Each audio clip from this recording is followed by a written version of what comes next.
కుటుంబాలలో చీలికలు, కుటుంబాలలో కుట్రలు. ఇందులో రాజకీయం చూస్తే జగన్ మాట్లాడాక ఇప్పుడు అంశాల్లో చూస్తే జగన్ కుటుంబంలో చిచ్చు పెట్టడానికి ఫస్ట్ ప్రయత్నించినటువంటిది కాంగ్రెస్ పార్టీ. రాజశేఖర్ రెడ్డి తోడబుట్టినటువంటి వాడైన వివేకానంద రెడ్డిని అదే రాజశేఖర్ రెడ్డి బిడ్డ పార్టీ నుంచి బయటకు వచ్చినటువంటి సందర్భంలో, బయటకు వచ్చి తిరగబడ్డటువంటి సందర్భం, అదే పార్టీలో ఉంటే కనుక ఖచ్చితంగా ఆయన చేత చేయించవచ్చు. కానీ బయటకు వచ్చి తిరగబడ్డ సందర్భంలో దెబ్బ కొట్టడానికి మొదట విజయమ్మ మీద పోటీకి పెట్టారు. అక్కడ దారుణంగా ఓడిపోయారు. తర్వాత పార్లమెంటు స్థానానికి జగన్మోహన్ రెడ్డి మీద పోటీ పెట్టారు. అక్కడ దారుణమైనటువంటి ఓటమి చవి చూశారు. కాకపోతే దానికి ఆ ఓటమికి సిద్ధపడినందుకు గాను మంత్రి పదవి నజరానాకి ఇచ్చి తద్వారా మొదటి చీలిక పెట్టే ప్రయత్నం చేసింది కాంగ్రెస్ పార్టీ. ఇప్పుడు మరొక చీలిక పెట్టే ప్రయత్నం చేస్తుంది షర్మిలని తీసుకోవడం ద్వారా. షర్మిలని వైఎస్ఆర్ తెలంగాణ పార్టీ కింద అన్నప్పుడు అక్కడ విలీనం చేసుకున్నప్పుడు అక్కడ ఇస్తే తప్పు ఉండేది కాదు. అప్పుడు రాజశేఖర రెడ్డి కుటుంబానికి ఆదుకున్న పార్టీ అయి ఉండేది.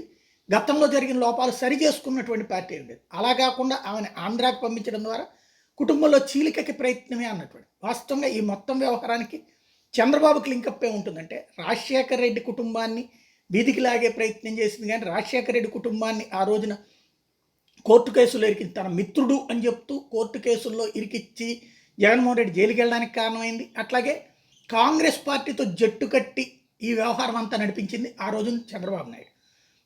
ఈవెన్ కోర్టు వ్యవహారాల్లో కూడా ఇంప్లీడ్ అయ్యి మరి ఎర్రనాయుడు, అశోక్ గజపతిరాజు ఇంప్లీడ్ అయ్యి మరి జగన్ జైలుకి వెళ్ళేలాగా చేసింది చంద్రబాబు నాయుడు. అలాగే ఇప్పుడు సునీతతో వివాదం సృష్టిస్తోంది ఆయనే. షర్మిలకి వెనకాల నడిపిస్తున్నటువంటిది దానికి సాక్ష్యం బీటెక్ రవి. ఇదే ఇవాళ రోజున జగన్మోహన్ రెడ్డి మాటలకి రీజనింగ్. అయితే ఈ కుటుంబాల చీలికలు అన్న పాయింట్ గతపు అంశాలు కూడా. ఎన్టీఆర్ కుటుంబంలో చీలిక ఎవరు తెచ్చారు? హరికృష్ణ, బాలకృష్ణ వీళ్ళందరినీ ఎన్టీఆర్కి వ్యతిరేకంగా ఎవరు తీసుకొచ్చారు? చంద్రబాబు నాయుడే. అదే సందర్భంలో జూనియర్ ఎన్టీఆర్ని వాడుకుని ఆ తర్వాత వదిలేసింది ఎవరు? హరికృష్ణకి మొదటిసారి మంత్రి పదవి అని చెప్పి 6 నెలల్లోనే ముంచేసింది ఎవరు? పోనీ ఆ కుటుంబాన్ని ఆయన బాగు చేసి అందుకోసం తీసుకొచ్చారన్న అర్థం ఉంటుంది. లేదు, జూనియర్ ఎన్టీఆర్ని వాడుకుని వదిలేసింది ఎవరు? ఇవాళ జూనియర్ ఎన్టీఆర్ని ఏ విధంగా టార్గెట్ చేస్తున్నారు అంటే అటు లక్ష్మీ పార్వతికి ఎన్టీ రామారావుకి పెళ్ళి అయితే ఆ పెళ్ళిని చెడగొట్టాలనుకుంది ఆయన.